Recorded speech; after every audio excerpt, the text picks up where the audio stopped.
Modafinil is a drug that stimulates the brain by affecting different neurotransmitters such as dopamine, causing the human brain to give optimum output when carrying out tasks. As a result, modafinil has proven to be popular as an off-label drug to students and night shift workers as a means of staying awake and focused during important and busy periods.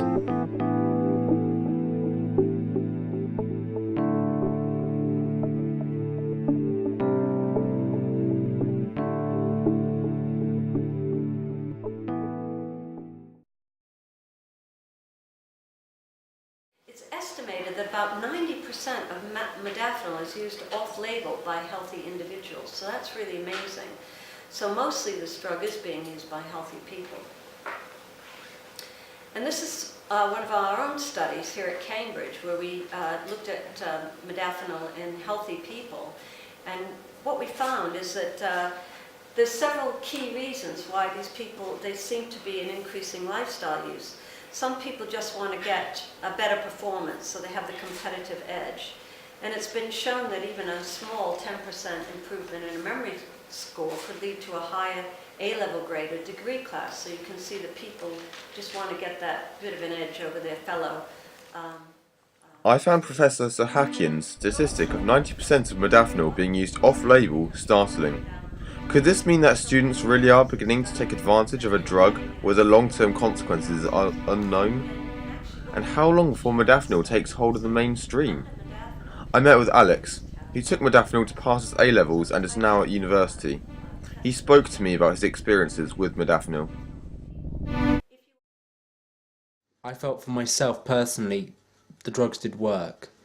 I was able to work much better. I was able to be much more focused, but that was the only positive effect, and it didn't outweigh the negative effects, which were I became very aggressive, I became very hostile with my friends and my girlfriend and my family, and actually a couple of months after starting to take the drugs, I split up with my girlfriend because she was finding it very difficult, because I became almost a split personality. I was sleep deprived. I didn't get to sleep.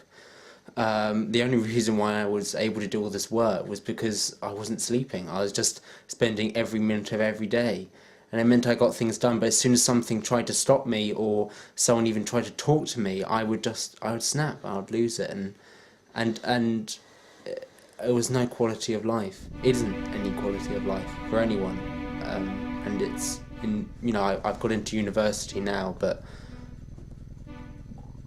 I'm different to how I used to be. I'm not the person I wanted to be.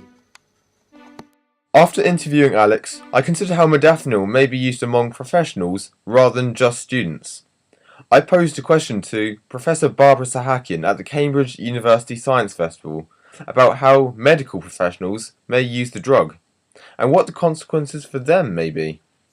As you mentioned, certain professions whereby, you're working out of normal hours, and we know, for instance, modafinil actually reduces accidents in shift workers. So there may be these special groups of people. I mean, we know recently there's been, unfortunately, a bus accident where the bus driver fell asleep and a lot of children were killed because he was driving them back late at night.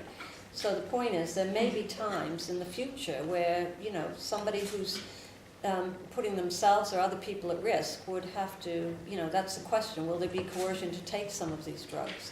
But we don't actually, this is why we need these long-term studies in healthy people, so we understand more about the safety issues in these people and what happens when they stop taking the drug. Coming up later in the show, we discover what the true long-term side effects of modafinil are, and we examine Alex whilst under the influence of the drug.